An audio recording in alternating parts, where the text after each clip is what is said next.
The Kingdom of Akinpur and the Curse of the Devil. Akinpur, a prosperous and peaceful kingdom nestled in a lush green valley surrounded by majestic mountains. The kingdom is blessed with a temperate climate and fertile land. Clear rivers meander through the golden rice fields like soft silk ribbons, providing abundant water to nourish both the people and the land here. The sounds of babbling streams and chirping birds echo in the fresh air, like an endless song praising the beauty of this land. In the center of the kingdom, on a towering hill, the magnificent royal palace stands tall as a symbol of Akinpur's power and prosperity. The palace's walls are built of white marble, reflecting the sunlight and giving off a mesmerizing splendor. At night, lanterns light up the palace, making it a beacon for those coming from far and near. From the top of the hill, kings and queens could see the whole of their kingdom, from the small villages nestled on the mountainside to the dense forests where wild animals frolicked. The people of Akinpur were known for their hospitality and loyalty. They were hard-working farmers, skillful craftsmen, and knowledgeable traders who together built a prosperous economy. The capital of the kingdom was always bustling with local products such as silk, ceramics, and rare spices. Festivals were a time when people from all over gathered here, dressed in colorful costumes and dancing to the beat of traditional drums and instruments, creating a vivid picture of joy and unity. However, even a prosperous kingdom like Akinpur could not escape the vicissitudes of fate. One morning, as the sun was rising, a strange darkness appeared in the sky, covering the entire valley. The birds that had been chirping to greet the dawn fell silent, and the kingdom was enveloped in an eerie silence. The darkness was unlike any storm the people had ever known. It carried a chill that withered the grass and turned the rivers murky. The rice fields turned yellow in an instant, and the animals of the forest ran from their homes. The people gathered in the central square, their eyes fixed in panic on the hilltop palace, where the king and queen were trying to find answers. The sages, who had prided themselves on their wisdom and ability to predict the future, were at a loss for answers. "This is a sign of disaster," said an old sage, his voice trembling. "We must prepare." Rumors of an ancient curse began to spread. It was said that the ancestors of the kingdom had once fought a distant kingdom and imprisoned a powerful magician. Before being exiled, the shaman swore that one day his descendants would return to bring justice. The curse had been forgotten for generations, but now the darkness was reminding people of that terrifying story. The darkness was spreading, not only threatening life, but also sowing distrust among the people. Families began to leave the valley, hoping to find a safer place. The once populous villages became deserted, leaving only the sound of the wind whistling through the deserted streets. The king, despite trying to keep the spirits of his people up, could not hide his anxiety. But in the midst of the crisis, a group of young people in the kingdom decided to take action.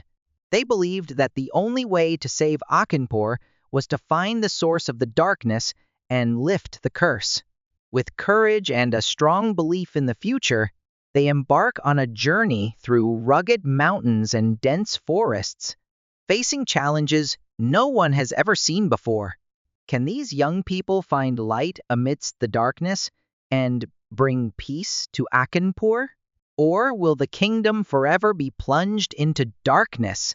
Their journey is not only a fight against fate, but also a story of courage, love, and hope in the darkest hours. The mysterious woman and the curse begin? The lavish banquet was one of the greatest events in the history of Akinpur. Under the shimmering light of thousands of lanterns, the royal palace was as resplendent as a mythical painting. Long tables were spread with delicacies, ranging from fragrant grilled meats to exquisite cakes made from honey and tropical fruits. Court officials, wealthy merchants, and even famous artists gathered to celebrate the bountiful harvest, a testament to the prosperity and harmony that the kingdom of Akinpur had maintained for so many years. Amidst the bustling atmosphere, the grand doors of the palace suddenly opened, and a strange woman entered. She was wearing a long black dress embroidered with gold thread, sparkling under the light like thousands of gathered stars. Her face was like a perfect work of art, with deep eyes that seemed to see through the heart of the person opposite, and a fleeting smile, both charming and mysterious, making anyone unable to take their eyes off her. Her jet black hair flowed down like a stream, reflecting the sparkling light every time she moved. The appearance of this woman made the whole room fall silent. Conversations seemed to stop. Everyone's eyes turned towards her. No one knew where she came from, but her appearance exuded such a strong attraction that no one dared to speak up to stop her. She walked lightly, gracefully, as if gliding on water, straight to where the king was sitting. The king, a man known for his toughness and reason, could not resist the strange charm of this woman. Their eyes met for a moment, and it seemed like the whole world around him disappeared. The king rose, walked towards her, and broke the silence with a deep voice. "Who are you, my lady? And what honor has brought you to our Akinpur on such a grand night?" The woman bowed her head, her voice soft but enchanting, ringing out like music. "Your Majesty, I am but a wandering traveler, led here by fate. I have heard of the prosperity and beauty of Akinpur, and I cannot resist the desire to see it with my own eyes." Those words, though simple, carried a magical power. The king was immediately captivated by her demeanor and refinement. He invited her to sit next to him at the banquet, and from then on, they were inseparable. The courtiers began to whisper, but no one dared to question the king's decision.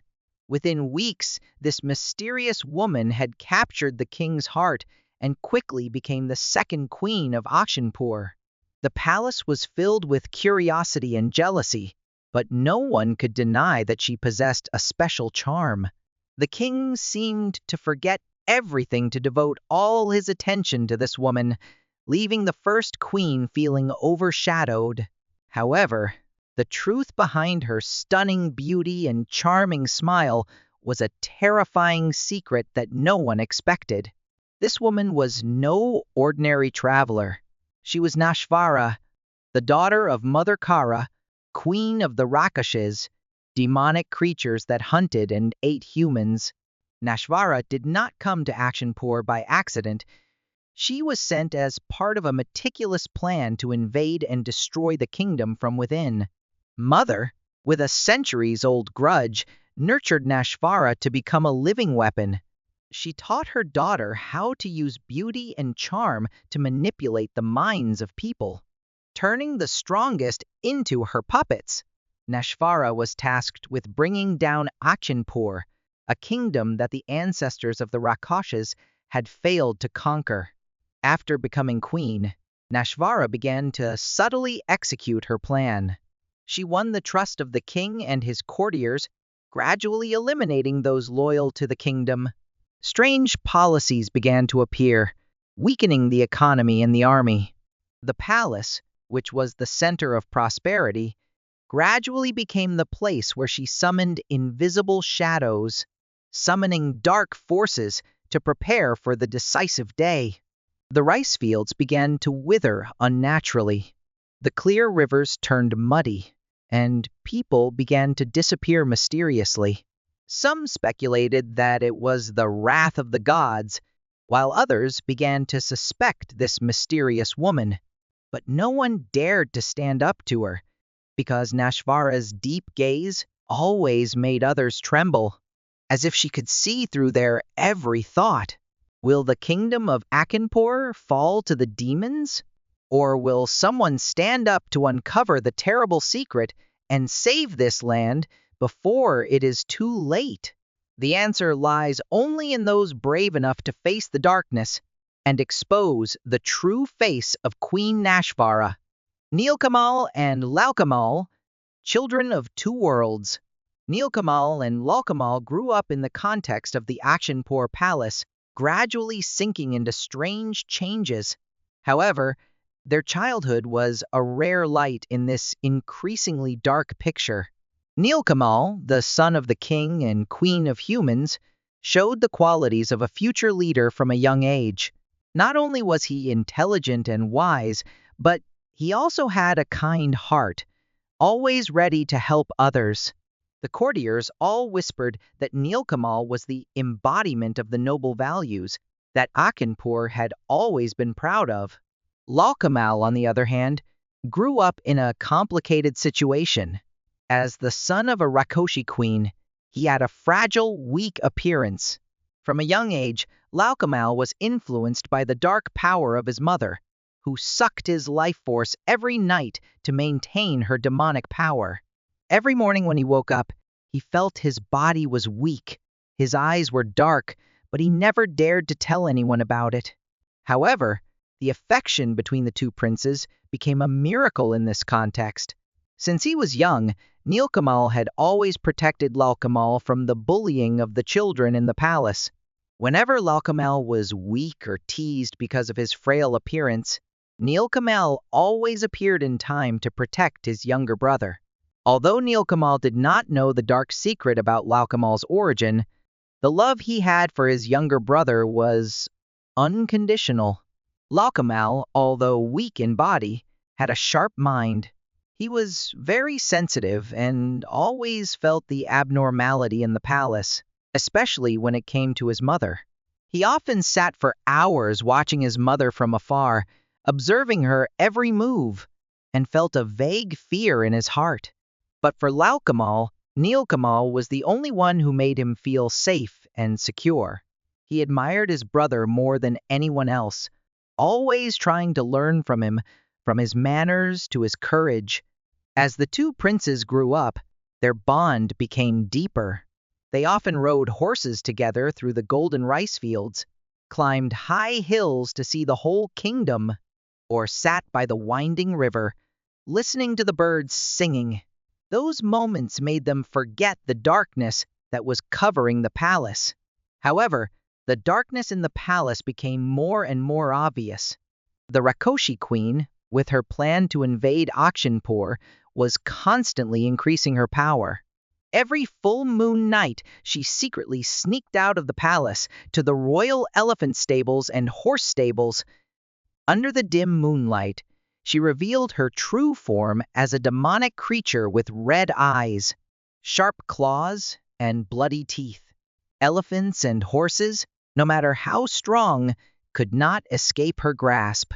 She ate them, sucked their life force, and each time she did so, her power increased manifold. However, her greatest source of power was still Lalkamal. Every night, she would come to his bedside, place her cold hand on his forehead, and slowly suck the life force from his weak body. Lalkamal could never remember what happened that night, but every morning he felt like he had just experienced a never-ending nightmare. Although Lalkamal was getting weaker and weaker, he tried to hide this so as not to worry his brother. Meanwhile, Neelkamal began to notice strange changes in the palace. One by one, the ministers loyal to his father were imprisoned or disappeared without a trace.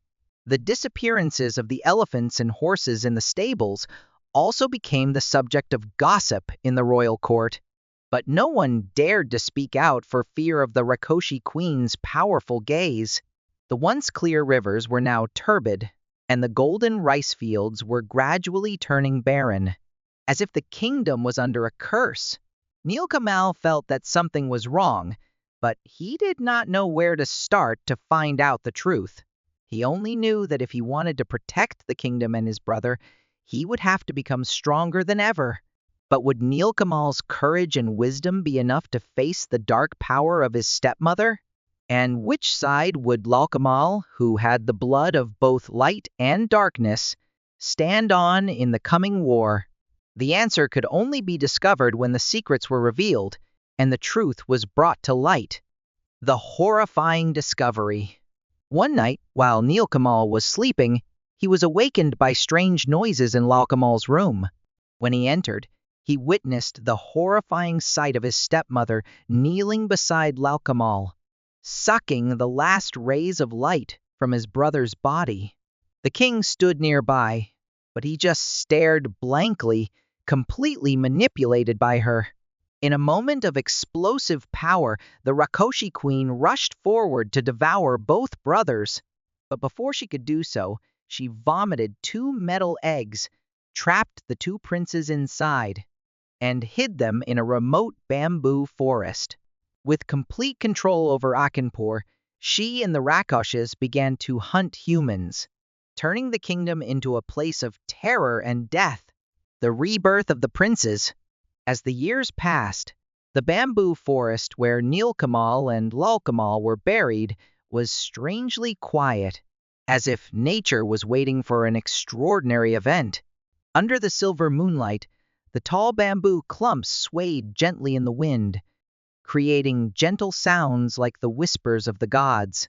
One day at dawn, the sun rose high and shone its brilliant light through the gaps between the leaves, and 2 metal eggs buried deep underground began to shine. That light was not like sunlight or fire, but a divine light spreading throughout the forest, causing all the animals to stop in amazement. A mysterious echo from the ground was like a song calling for heroes to be reborn. The 2 eggs began to shake. Small cracks appeared on the metal surface, and from within, a great power radiated, shaking the entire ground.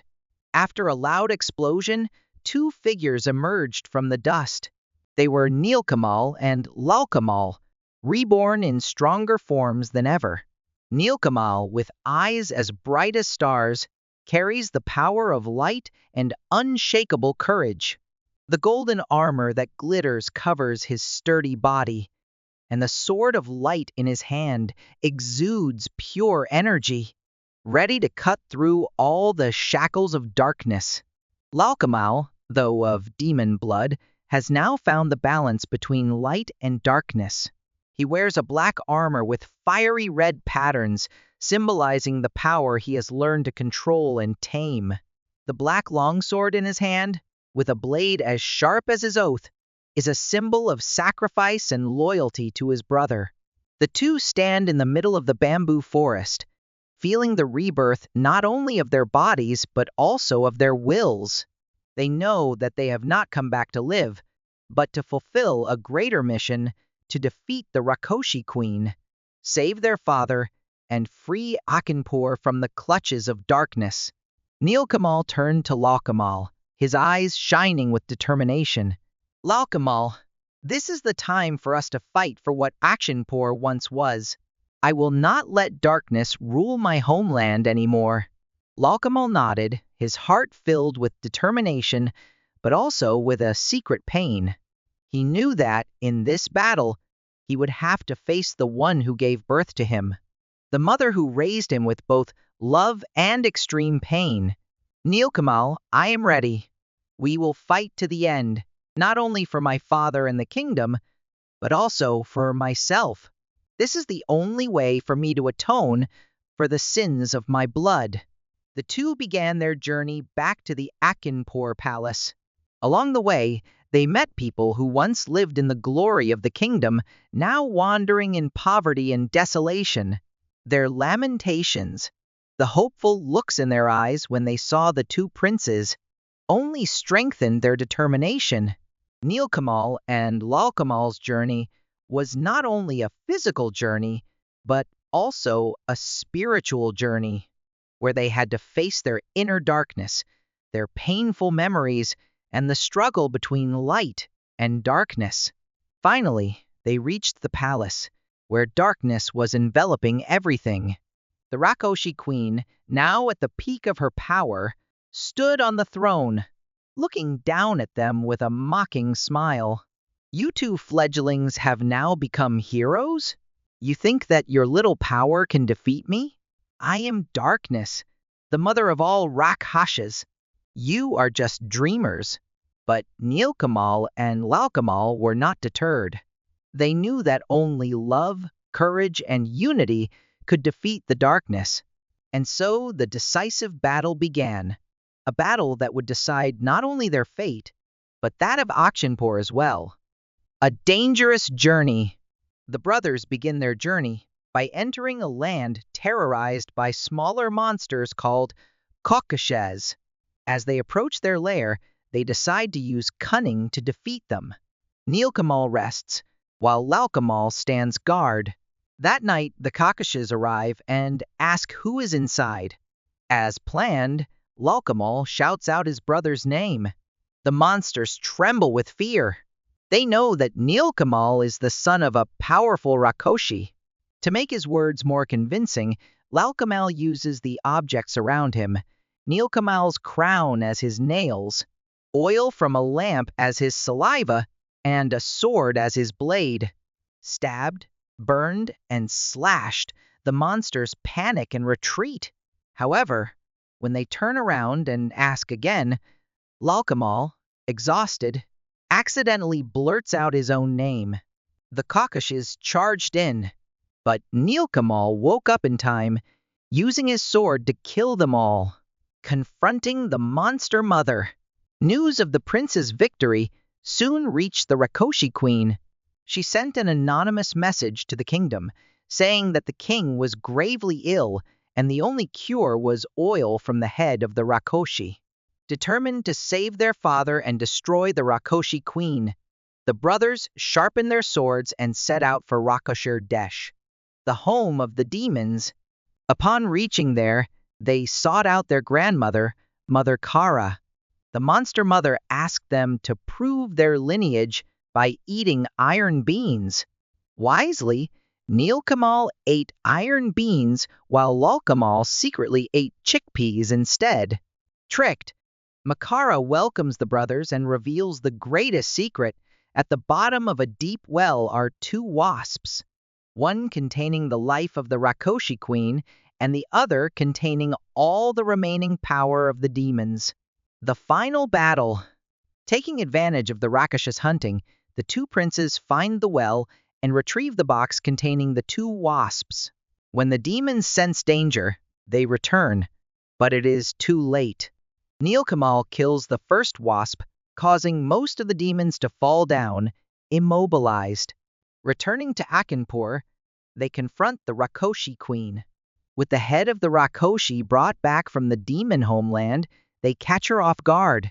As she nearly collapses from shock, Neelkamal quickly destroys the second wasp, ending the demon's scourge once and for all. The end and peace returns. The king of Achinpur is freed from the curse, and the kingdom is freed from the evil forces.